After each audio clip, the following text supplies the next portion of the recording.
ሰላም የተከበራችሁ የኢትዮ ታይምስ ቤተሰቦቻችን እንደምን ቆይታችኋል? ለሰዓቱ የተመረጡ አዳዲስ መረጃዎችን ይዘንላችሁ ቀርበናል። በቅድሚያም አርዕስተ ዜና። የአማራ ፋኖ ብሔራዊ ኃይል በትናንትናው ዕለት በአዲስ አበባ የአሜሪካ ኤምባሲ ለሰጠው መግለጫ ምላሽ የሚሆን መግለጫ አውጥቷል። በዚህ መግለጫ አምባሳደር ኤርቪንን በኢትዮጵያ ስላለው አስከፊ ሁኔታ ትኩረት በመስጠታቸው ያመሰገነ ቢሆንም ወሰንነት እንዳለበት ገልጾ አብራርቷል። አያይዞም ለሰላም ያለውን ቁርጠኝነት የገለጸው መግለጫው የሰላም መንገድን ለማመቻቸት መንግስት እንዲፈጽማቸው ያለውን 9 የሚሆኑ ነጥቦችን ዘርዝሮ አስቀምጧል። ሙሉ ዘገባውን የምናስደምጣቸው ይሆናል። ድሬዳዋ ከተማ ውስጥ ከዚራ ተብሎ በሚጠራው አካባቢ የሚገኘው ቤተመንግስት ከፍታማ ቦታ ላይ ያረፈ በመሆኑ ከተማዋን ለመቆጣጠር እንዲያመች ታስቦ የተሰራ እንደሆነ የሚነገርለት ቤተመንግስት ወደ ሆቴልነት ሊቀየር መሆኑ ታወቀ። በቤተመንግስቱ ውስጥ የሚገኙ ቁሳዊ ንብረቶች ዳዊት አረጋውያን ለተባለ አረጋውያንን ለሚንከባከብ ተቋም እንደተሰጠ የተነገረ ሲሆን አጠቃላይ ውሳኔው የተላለፈው ጠቅላይ ሚኒስትር ዶክተር አብይ አህመድ ባለፈው ወር ቤተመንግስቱን ጎብኝተው ከተመለሱ በኋላ ነው ተብሏል። ተጨማሪ ያለን። በአሁኑ ወቅት እንደ አሜሪካ፣ ቻይና፣ ፈረንሳይና ጃፓን ላሉ ሀገራት ወታደራዊ ሰፈሮችን በባህሯ ላይ የሰጠችው ጅቡቲ የተባበሩት አረብ ኤሚሬቶች በአፍሪካ የምታደርገው ኢንቨስትመንት ወታደራዊ መስፋፋትን በውስጡ የያዘ ነው ማለቷ ተሰምቷል። የተባበሩት አረብ ኤሚሬቶች ቀጠናውን እያተራመሰች ነው ያሉት የጅቡቲው ፕሬዝዳንት በእኛ ወደብ ላይ ወታደራዊ ሰፈር ለመገንባት ጠይቃ ጥያቄዋን ስላልተቀበልን ትኩረቷን ወደ ጎረቤት ሀገሮች አድርጋለች ብለዋል። ዝርዝሩን አዘጋጅተናል። ከ3 ዓመታት በላይ የተዋጉት ሩሲያና ዩክሬን በሺዎች የሚቆጠሩ የጦር ምርኮኛ ይዘው እንደሚገኙ የሚታወቅ ሲሆን ሀገራቱ በአጠቃላይ 1000 የጦር ምርኮኛ ለመለዋወጥ ማቀዳቸውና ይህንን እቅድም ተግባራዊ ማድረግ መጀመራቸው ተሰምቷል። ይሁንና ሁለቱ ሀገሮች የጦር ምርኮኞችን መለዋወጣቸውን ይፋ ያደረጉት ሩሲያ በኪየቭ በድሮንና በሚሳኤል በፈጸመችው ኃይለኛ ጥቃት 15 ሰዎች በቆሰሉበት ዕለት ሲሆን የዩክሬን አየር ኃይል ሩሲያ ሌሊቱን በ14 ሚሳኤሎችና 250 ድሮኖች ጥቃት መፈጸሟን አስታውቋል። በሌላ በኩል ፕሬዚዳንት ቭላዲሚር ፑቲን የኩርስክን የድንበር አካባቢ መጎብኘታቸው ተነግሯል። ሌላኛው መረጃችን ነው። ወደ ኢትዮ ታይምስ ቤተሰቦቻችን እነዚህንና ሌሎችም ያልተሰሙ አዳዲስ መረጃዎችን ለማድመጥ እስከ መጨረሻው ድረስ ላይክ፣ ሼር እና ሰብስክራይብ በማድረግ አብራችሁን እንድትቆዩ በአክብሮት እንጋብዛለን።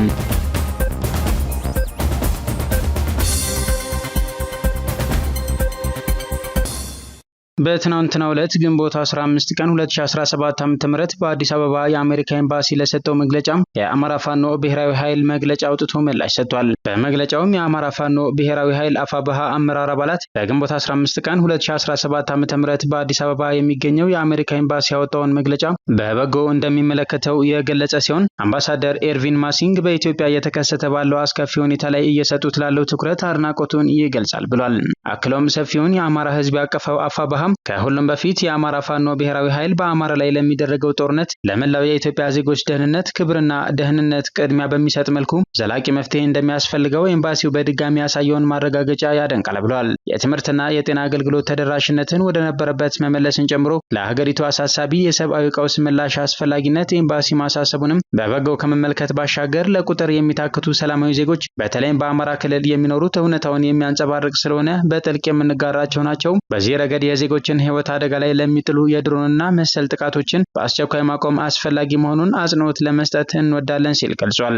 መግለጫው አክሎም በመንግስት ተፈጽመዋል ያላቸውን የድሮንና የአየር ድብደባ ጥቃቶች በትምህርት ቤቶች፣ በጤና ጣቢያዎች፣ በገበያ ቦታዎች፣ በሃይማኖታዊ ቦታዎችና በመኖሪያ አካባቢዎች በመምታቱ በአማራ ክልልና አካባቢው በሺዎች የሚቆጠሩ ሰላማዊ ዜጎች ህይወታቸውን እንዲያልፍ ያደረገና በህዝብ ተቋማትና ንብረት ላይ ከፍተኛ ጉዳትና ውድመት ማድረሱን ጠቁሞ ስለሆነም አምባሳደሩ በዚህ መልክ እየተፈጸመ ያለውን ድርጊት እንዲቆም መጠየቃቸውን እንደሚያበረታታና ለድርጊቱ ተጠያቂነት እንዲሰፍን ተገቢውን ግፊት በአገዛዙ ላይ ማሳረፍ አስፈላጊ መሆኑን ማስገንዘብ እንደሚፈልግ ይገልጻል።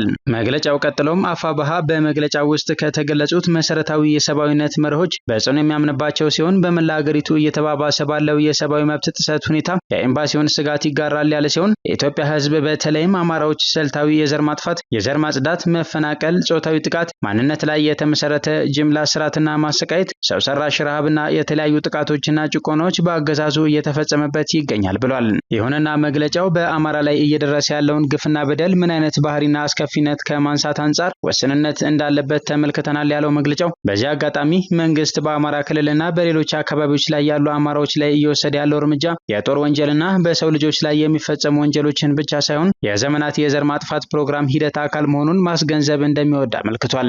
አጠቃላይ ድርጊቱንም ከ10 ዓመታት በፊት ጀምሮ በተለይ በተለይም በወልቃይት ጠገዴ፣ ሰቲት ሁመራ፣ ጎንደር፣ በራያ ወሎ፣ በደራ ሸዋ፣ በመተከል ጎጃም፣ በኦሮሚያ ክልልና በሌሎችም የሀገሪቱ ክፍሎች ያሉ የተለያዩ ወረዳዎች ላይ መፈጸሙን ገልጿል። የአማራ ፋኖ ብሔራዊ ኃይል የትጥቅ ትግል መጀመሪያ ያስገደደውም ጉዳይ በሰላማዊ ትግል የመንግስትን ድርጊት ለማስቆም የተደረገው ተጋድሎ ውጤታማ ካለመሆኑ በላይ በመንግስት ዘንድ እንደ ድክመትና በነበረበት ለመቀጠል እንደ ፍቃድ ተደርጎ በመወሰዱ እንደሆነ አመልክቷል። መግለጫው አክሎም ለዚህም አንዱ ማሳያ በሚያዝያ 2015 በሚሊዮን የሚቆጠሩ አማሮች ከ30 በላይ በሚሆኑ ከተሞች ሰላማዊ ሰልፍ በማድረግ አማራ ላይ እየደረሰ ያለው በደል እንዲቆም ቢጠይቁም መንግስት ግን ንጹሃን ላይ በመተኮስ ክልሉ ላይ ጦርነት አውጇል ሲል ገልጿል። ከዚህ አንጻር ፋኖ ተጨባጭ ግብና ዓላማ እንደሌለው ተደርጎ መሳሉ አሳሳቢና ተገቢነት የሌለው ነው ያለ ሲሆን ክቡር አምባሳደር ከታላቅ አክብሮት ጋር የመጥፋት አደጋ የተደቀነበትን ህዝብን መታደግ የበለጠ ቅቡልና ተጨባጭ ነገር ምን አለ? አሁንም በድጋሚ ዓላማችን ህዝባችን ከመጥፋት መታደግ መሆኑን እያስታወስን ፋኖ ገበሬውን፣ መምህራንን፣ የጤና ባለሙያዎችን፣ ጋዜጠኞችን ጨምሮ ለዚህ ዓላማ መስዋዕት ለመሆን ቆርጠው መንግስትን ለመታገል መሳሪያ ያነገቡ የሁሉም አማራዎች ስብስብ መሆኑን አስረድቷል። በዚሁ አጋጣሚም ለሰላም ያለውን ቁርጠኝነት ማስገንዘብ እንደሚወድ የገለጸው የአማራ ፋኖ ብሔራዊ ኃይል በኢትዮጵያ ቀጣይነት ያለው ሰላም ለማምጣት የሽግግር ወቅት ፖለቲካ መዋቅርና ታማኒነት ያለው ሁሉን አቀፍ ሀገራዊ ምክክር አስፈላጊነትን በጽኑ እንደሚያምንበት እንዲሁም የአሜሪካ መንግስት ይህንን ለመደገፍና ዘላቂ ሰላም ለማምጣት ማዕቀብን ጨምሮ ተገቢ የሆኑ እርምጃዎችን እንዲወስድ ማሳሰቡን ገልጿል። የመንግስት አካሄድ ለሰላም አማራጭ ዋነኛ እንቅፋት እንደሆነ በአጽንኦት ማስገንዘብ እንወዳለን ያለው መግለጫው ከዚህ አንጻር የሰላም መንገድን ለማመቻቸት አገዛዙ ሊፈጽማቸው ከሚገባቸው ቅድመ ሁኔታዎች ውስጥ የተወሰኑትን በመግለጫው ዘርዝሮ አስቀምጧል። አንደኛ፣ በአማራ ህዝብ ላይ የተከፈተው ወታደራዊ ወረራ በአስቸኳይ እንዲቆም ከአገዛዙ ተልከው የአማራ ህዝብ ላይ ጦርነት የከፈቱ የመከላከያ ሰራዊቱን ጨምሮ ከአማራ ክልል ማስወጣት፣ በምትኩ በፋኖ አማካኝነት በተመረጡ አስተዳደሮች በሰላማዊ መንገድ የስልጣን ርክክብ ወይም ሽግግር ማድረግ። ሁለተኛ፣ ከአገዛዙ ጣልቃ ገብነት ውጪ ገለልተኛ ዓለም አቀፍ የሰብአዊ መብት ተሟጋች ድርጅቶችና የተባበሩት መንግስታት ድርጅት እውቅና የተሰጠው የምርመራ ቡድን በአማራ ክልል የተፈጸሙ የሰብአዊ መብት ጥቃቶችና ቁሳዊ ውድመቶች እንዲጣሩና ወንጀለኞችን በፈጸሙት የጦር ወንጀል ተጠያቂ እንዲሆኑ ማድረግ። ሶስተኛ፣ በማንነታቸው ወይም በፖለቲካ አመለካከታቸው የታሰሩ የአማራ ፖለቲከኛ እስረኞች፣ በአገዛዙ የታፈኑ የፋኖ ቤተሰቦችም ካለምንም ቅድመ ሁኔታ እንዲፈቱ። አራተኛ፣ በአማራ ክልል በሁሉም አካባቢዎች የተቋረጡ የቴሌኮሙኒኬሽን አገልግሎት፣ የመብራት፣ የውሃ፣ የባንክና ሌሎች አገልግሎት መስጫ ተቋማት ስራ እንዲጀምሩ። አምስተኛ፣ በአማራ ክልል ውስጥ ያሉ ማናቸውምና ሁሉም የመጓጓዣ ገደቦች እንዲሁም የፌዴራሉን ዋና ከተማ አዲስ አበባን ጨምሮ ወደ አጎራባች ክልሎች ያሉ የመተላለፊያ መንገዶች ክፍት እንዲሆኑ ማድረግ። ስድስተኛ፣ በቂና ያልተገደበ የሰብአዊ እርዳታ ማለትም ምግብ፣ መጠለያ፣ መድኃኒትና ሌሎች አቅርቦቶች በመላው አማራ ክልል ተፈናቃዮችን ጨምሮ ለድጋፍ ፈላጊ የህብረተሰብ ክፍሎች እንዲጀመርና እንዲተላለፍ። ሰባተኛ፣ ለአስርት ዓመታት የዘለቀውን የአማራ የዘር ማጥፋት ወንጀልን ጨምሮ በአሁኑ ጦርነት በመላው ኢትዮጵያ የተፈጸሙ የጦር ወንጀሎችንና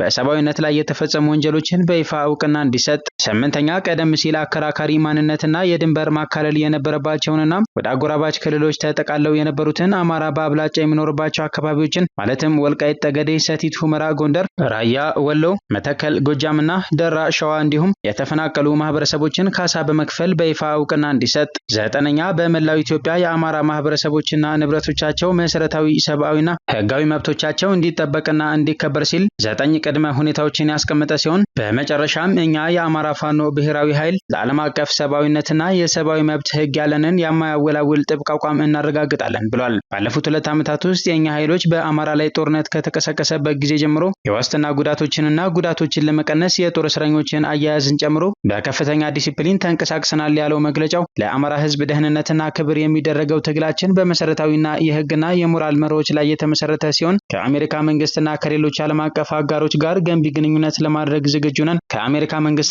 ከሌሎች ዓለም አቀፍ አጋሮች ጋር ከወቅታዊው ቀውስ ባሻገር ያሉ የፖሊሲ ቁርጠኝነትና ኢትዮጵያ አሁን ካለችበት ውጥንቅጥ ባሻገር ለሰላማዊና ዲሞክራሲያዊት ኢትዮጵያ ያሉ ራዕዮችን ጨምሮ ቀጣይነት ያላቸውን የውይይት ዕድሎችን በደስታ እንቀበላለን ሲል የአማራ ፋኖ ብሔራዊ ኃይል ባወጣው መግለጫ ገልጿል። ቤተ መንግስቱ ወደ ሆቴልነት ሊቀየር መሆኑ ተሰማ።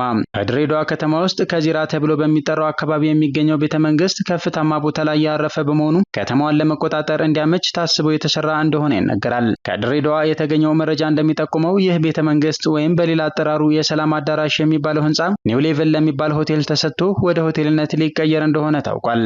ውሳኔው ጠቅላይ ሚኒስትር ዶክተር አብይ አህመድ ድሬዳዋን የዛሬ ወር ገደማ ከጎበኙ በኋላ በእርሳቸው ትዕዛዝ የመጣ መሆኑም ታውቋል። በቤተ መንግስቱ ውስጥ የሚገኙ ቁሳዊ ንብረቶች ዳዊት አረጋውያን ለተባለ አረጋውያንን ለሚንከባከብ ተቋም እንደተሰጠና ቅርስ የሚባሉት ደግሞ በአንድ ክፍል ተሰብስበው ተቀምጠው እንደሚገኙ ታውቋል። ሌሎች መረጃዎች እንደሚጠቁሙት ደግሞ ቅርሶቹ ተሰብስበው አዲስ አበባ ወዳሉ ሙዚየሞች ተልከው ቋሚ መቀመጫቸው አዲስ አበባ እንደሚሆን ታውቋል። በቤተ መንግስት ውስጥ የሚሰሩ ሰራተኞችን ቀነ ገደብ ተሰጥቷቸው ከስራ እንዲለቁ እየተደረጉ ይገኛል። ይህም የሆነው ባለፈው ወር ጠቅላይ ሚኒስትሩ ቤተ መንግስቱን ጎብኝተው ከተመለሱ በኋላ ነው ያሉት የከተማው የመረጃ ምንጮች ለኒው ሌቭል ሆቴል በምን አግባብ ወይም ጨረታ እንደተሰጠ እንደማያውቁ ተናግረዋል። ቤተ መንግስቱ በአረቦች የቤት አሰራር ዲዛይን የአጼ ኃይለ ሥላሴ አባት በሆኑት በራስ መኮንን እንደተሰራ ይነገራል። ሆኖም ይህ ቤተ መንግስት በአጼ ኃይለ ሥላሴ ዘመነ መንግስት በ1955 ዓ.ም ወደ ላይ አንድ የከፍታ ጭማሪና የግንብ አጥር እንደተገነባ መረጃዎች ይጠቁማሉ። በ1960 ዓ.ም አጼ ኃይለ ሥላሴ ቤተ መንግስቱን በጎበኙበት ጊዜ የሰላም አዳራሽ ብለው እንደሰየሙትና አጼውም የዝናብ ወራቶችን በመተው ከአዲስ አበባ ወደ ድሬዳዋ ለእረፍት በመምጣት በቤተ መንግስቱ ጊዜያቸውን ያሳልፉ እንደነበር ታሪክ ያስረዳል። በቤተ መንግስት አስተዳደር ስር ለረጅም ጊዜ የቆየው ህንጻው ከፍተኛ የመንግስት ባለስልጣናት ወደ ድሬዳዋ ከተማ ሲመጡ ብቻ እንደ ማረፊያ ሆኖ ሲያገለግል ቆይቷል። በቅርብ ዓመታትም በአንድ ኢጣሊያን ኮንትራክተር ሙሉ እድሳት ተደርጎለት ነበር። ተዘግቶ በመቆየቱ ስራ ላይ መዋሉ መልካም ነው፣ ግን ግልጽነት ይጎድለዋል። የድሬዳዋ ቅርሶች ወደ ፌዴራል ካለምንም ማብራሪያና ለህዝብ ሳይነገር መውሰድ ግር ያሰኛል በማለት አስተያየታቸውን የሰጡት አንድ የከተማው አንጋፋ ነዋሪ ናቸው። ጅቡቲ አረብ ኤሚሬትስን ወቀሰች። የጅቡቲው ፕሬዚዳንት የተባበሩት አረብ ኤሚሬቶች ቀጠናውን እያተራመሰች ነው ሲሉ ከሰሱም። ፕሬዚዳንቱ የተባበሩት አረብ ኤሚሬቶች በአፍሪካ የምታደርገው ኢንቨስትመንት ወታደራዊ መስፋፋትን በውስጡ የያዘ ነው ብለዋል። ፕሬዚዳንት ኦማር ጊሌ የተባበሩት አረብ ኤሚሬቶች በአፍሪካ የምታደርገው የ110 ቢሊዮን ዶላር ኢንቨስትመንት በኢኮኖሚ ልማት ሽፋን ወታደራዊ መስፋፋትን በውስጡ የያዘ ነው ብለዋል። ፕሬዚዳንቱ አገሪቷን አካባቢው እንዳይረጋጋ እያደረገች ነው ብለው ሲከሱ ከቅርብ ጊዜ ወዲህ በወደብና ቴሌኮሙኒኬሽን በመሳሰሉ ቁልፍ መሰረተ ልማቶች ላይ የሚታዩ አጋርነቶች ኢኮኖሚያዊ አንደምታ ሳይሆን ያላቸው የአፍሪካ ሀገራትን ሉዓላዊነት ጥያቄ ውስጥ የሚከቱ ወታደራዊ ዓላማዎችን የያዙ ናቸው ብለዋል። የጅቡቲው ፕሬዚዳንት በተጨማሪ ከዚህ በፊት የተባበሩት አረብ ኤሚሬቶች በእኛ ወደብ ላይ ወታደራዊ ሰፈር ለመገንባት ጠይቃ ጥያቄዋን ስላልተቀበልን ትኩረቷን ወደ ጎረቤት ሀገሮች አድርጋለች ብለዋል። ፕሬዚዳንቱ በአካባቢው ኢኮኖሚን ከወታደራዊ ትብብር ጋር የቀየጡ አካሄዶች ስጋት ናቸው ያሉ ሲሆን ሁኔታዎቹ የእኛን ሉዓላዊነት እንዳይሸራረፉ በአትኩሮት እንከታተላለን ብለዋል። ጅቡቲ በአሁኑ ወቅት እንደ አሜሪካ፣ ቻይና፣ ፈረንሳይና ጃፓን ላሉ ሀገራት ወታደራዊ ሰፈሮችን በባህሯ ላይ መስጠቷም ይታወቃል። ፕሬዚዳንት ቭላዲሚር ፑቲን የኩርስክን የድንበር አካባቢ መጎብኘታቸውን ክሬምሊን ተናገረ። የሩሲያ ጦር ባለፈው ወር የዩክሬን ወታደሮችን ከአካባቢው ካባረረ በኋላ ይህ የፕሬዚዳንት ቭላዲሚር ፑቲን የኩርስክ ጉብኝት ለመጀመሪያ ጊዜ የተደረገ መሆኑን የተገለጸው የዩክሬን ኃይሎች ከ3 ዓመት በላይ በዘለቀው ጦርነት ካደረጉት ደፋር የጦር ሜዳ ስኬት በአንዱ ነሐሴ 2024 የኩርስክን ግዛት ሰብረው መግባታቸው ቀዳሚው ሲሆን ከሁለተኛው የዓለም ጦርነት ወዲህ የሩሲያ ግዛት በወራሪ ሲያዝ ለመጀመሪያ ጊዜ ነበር። በወረራው የዩክሬን ጦር 1400 ስኩዌር ኪሎ ሜትር 540 ካሬ ማይል የሚጠጋውን ብዙ ጥቅም ያላት የኩርስክን ቦታ ተቆጣጥሮ የነበረ ሲሆን ሩሲያ በሚያዝያ ወር መጨረሻ ላይ በወሰደችው የአጸፋ መልስ የዩክሬን ወታደሮችን ከአካባቢው ማስወጣቷ ይታወቃል። የሩሲያ መንግስት ቴሌቪዥን በኩርስክ ተገኝተው ይፋዊ የሥራ ጉብኝት ማድረጋቸውና በወቅቱም በኩርስክ የበጎ ፈቃደኞች ድርጅቶችን አግኝቶ በአካባቢው ያለውን የኒውክሌር ኃይል ማመንጫ ጣቢያን መርምሯል ሲል ክሬምሊን ረቡዕ ዕለት ተናግሯል። ይህ በእንዲህ እንዳለ የዩክሬን ጦር በሩሲያ ኦሪዮል ክልል ላይ በድሮን ጥቃት ሴሚኮንዳክተር መሳሪያ ፋብሪካን መምታቱን ተናግሯል። በተያያዘ ዜና ዩክሬንና ሩሲያ ለሁለተኛ ጊዜ በመቶዎች የሚቆጠሩ የጦር ምርኮኞችን መለዋወጣቸው ተሰምቷል። ከሁለተኛው የዓለም ጦርነት ወዲህ በአውሮፓ ትልቅ እንደሆነ የሚነገርለትን ውጊያ የገጠሙት ሩሲያና ዩክሬን ዛሬ ቅዳሜ በመቶዎች የሚቆጠሩ የጦር ምርኮኞችን መለዋወጣቸውን አረጋግጠዋል። ከ3 ዓመታት በላይ የተዋጉት ሁለቱ ሀገሮች በሺዎች የሚቆጠሩ የጦር ምርኮኞችን ይዘው ይገኛሉ። ሁለቱ ሀገሮች በአጠቃላይ 1000 የጦር ምርኮኛ ለመለዋወጥ አቅደዋል። ጦርነቱ ከተቀሰቀሰ ጀምሮ ሁለቱም ሀገራት ሰላማዊ ሰዎችን ጨምሮ የጦር ምርኮኞችን እየለቀቁ ወደ የሀገራቸው ሲመልሱ ቆይተዋል። ይሁንና ከትናንትና አርብ ጀምሮ እየተካሄደ ያለው ልውውጥ በጦር ምርኮኞች ብዛት ከፍተኛው ነው። ፕሬዚዳንት ቮሎዲሚር ዜሌንስኪ 307 የዩክሬን ወታደሮችን ዛሬ ቅዳሜ ወደ ሀገራቸው መመለሳቸውን አረጋግጠዋል። ቀደም ብሎ የሩሲያ መከላከያ ሚኒስቴር ተመሳሳይ ቁጥር ያላቸው ሩሲያውያን የጦር ምርኮኞችን ከዩክሬን መቀበሉን ገልጿል። የመጀመሪያው የጦር ምርኮኞች ልውውጥ የተካሄደው ትናንትና አርብ ሲሆን እያንዳንዳቸው 390 ሰዎች ከሌላው ተቀብለዋል። በአጠቃላይ 1000 የጦር ምርኮኞች ይለዋወጣሉ ተብሎም ይጠበቃል። ይጠበቃል። ዘለንስኪ የምርኮኞች ልውውጡ ነገ ይቀጥላል ብለን እንጠብቃለን ብለዋል። ሩሲያ የምርኮኞች ልውውጡ ከተጠናቀቀ በኋላ ጦርነቱን ለማብቃት የምታዘጋጀውን ምክረ ሀሳብ ለዩክሬን እንደምታቀርብ ፍንጭ ሰጥታለች። ሩሲያና ዩክሬንን ለማሸማገል ሞክረው እስካሁን ያልተሳካላቸው የአሜሪካው ፕሬዚዳንት ዶናልድ ትራምፕ በጦር ምርኮኞች ልውውጡ ለሁለቱም እንኳን ደስ ያላችሁ የሚል መልእክት አስተላልፈዋል። ትራምፕ ይህ ወደ ትልቅ ነገር ሊያመራ ይችላል ሲሉ ትሩዝ ሶሻል በተባለ የማህበራዊ መገናኛ ዘዴ ጽፈዋል። ሁለቱ ሀገሮች የጦር ምርኮኞች መለዋወጣቸውን ይፋ ያደረጉት ሩሲያ በኪየቭ በድሮንና በሚሳኤል በፈጸመችው ኃይለኛ ጥቃት 15 ሰዎች በቆሰሉበት ዕለት ነው። የዩክሬን አየር ኃይል ሩሲያ ሌሊቱን በ14 ሚሳኤሎችና 250 ድሮኖች ጥቃት መፈጸሙን አስታውቋል። ይሁንና 6 ሚሳኤሎችንና 245 ድሮኖችን የዩክሬን ኃይል እንዳከሸፈ መግለጹን የፈረንሳይ ዜና አገልግሎት ዘግቧል። የጥቃቱ ዋነኛ ኢላማ የዩክሬን ዋና ከተማ ኪየቭ ነበረች። በጥቃቱ በኪየቭ ከተማ 15 ሰዎች ሲቆስሉ በሃርካይቭ 5 ሰላማዊ ሰዎች መገደላቸውን የዩክሬን ባለስልጣናት ይፋ አድርገዋል። ፕሬዚዳንት ዘለንስኪ በእያንዳንዱ እንዲህ ያለ ጥቃት ሞስኮ ጦርነቱን የማራዘም ፍላጎት እንዳላት ዓለም እርግጠኛ ሆኗል በማለት ሩሲያን ወንጅለዋል። የሩሲያ ጦር በበኩሉ ዩክሬን በ788 ድሮኖችና ሚሳኤሎች ካለፈው ማክሰኞ ጀምሮ ጥቃት እንደፈጸመች ከሷል። በሞስኮ ላይ ያነጣጠሩ በርካታ ድሮኖች ባለፈው አንድ ሳምንት ውስጥ ማክሸፉንም ይፋ አድርጓል።